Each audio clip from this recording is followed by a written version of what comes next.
дуруд бинандаи азиз, дар Русия асосҳои маҳрум сохтан аз шаҳрвандиро зиёд кардан. Акнун бо беш аз 80 сабаб метавонанд шахсро аз шиносомаи ин кишвар маҳрум кунанд. Кадом сабабҳо мақсади қонунгузор чист мефаҳмонам. хуб, бояд гуфт ки қаблан дар Русия маҳрумсозӣ аз шаҳрвандии дарёфта тибқи 64 моддаи кодекси ҷиноии ин кишвар пешбинӣ шуда буд. Акнун ба ин қатор боз 14 модда ва 20 номгӯи ҷиноят илова гардид.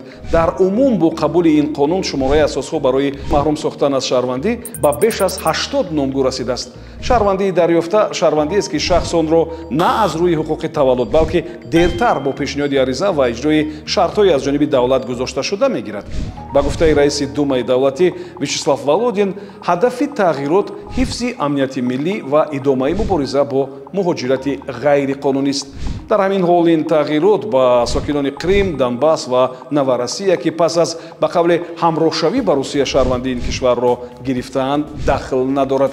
ҳамин тавр акнун бо далелҳои зерин метавонанд аз шаҳрвандии Русия шуморо маҳрум созанд барои амалҳои зӯроваронаи дорои хусусиятҳои шаҳвонӣ ба муқобили ноболиғон, барои даъвати оммавӣ ба содир кардани амалҳои террористӣ, сафедкунӣ ё таблиғи терроризм, барои дахолати ғайриқонунӣ ба инфраструктури муҳими иттилоотии Русия, барои ҳамкорӣ бо давлатҳои хориҷӣ бар зидди амнияти Русия, барои кӯмак ба душман дар амалҳое ки ошкоро бар зидди амнияти Русия равона шуданд, барои даъвати оммавӣ ба фаъолияти бар зидди амнияти Русия равона шуда, барои таблиғи фашизм ва намоиши рамзҳои фашистӣ, барои мусоидат ба татбиқи қарорҳои созмонҳои байналмилалӣ ки Русия узви он нест ё мақомоти давлатҳои хориҷӣ барои содир намудани куштор, таҷовузи гурӯҳӣ, таҷовуз бо бераҳмии махсус ё амалҳои бадахлоқона нисбат ба ду ё зиёда шахс, барои содир кардани ҷиноят бар зидди кӯдакон, барои содир кардани дигар ҷиноятҳо бо ангезаҳои ифротгароёна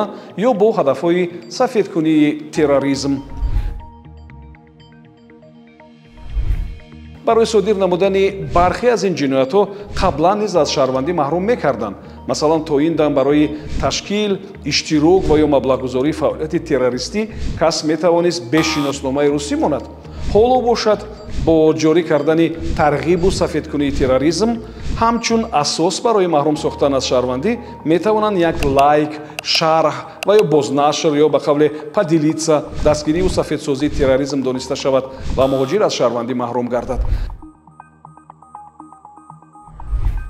бояд гуфт ки солҳои охир хоҳиши гирифтани шаҳрвандии Русия кам ҳам шуда истодааст. соли 2021 шаҳрвандии ин кишварро 750 000 хориҷӣ пазируфтанд, соли 2022 691 000, соли 2023 378 000, соли 2024 209 000, яъне гирифтани шаҳрвандӣ ба маротиб коҳиш ёфта истодааст. барои мисол омори маҳрум кардан аз шаҳрвандии Русия чунин аст: соли 2023 ҳамагӣ наздики 4500, соли 2024 бошад 1500 шаҳрванд аз шиносомаи ин кишвар монданд.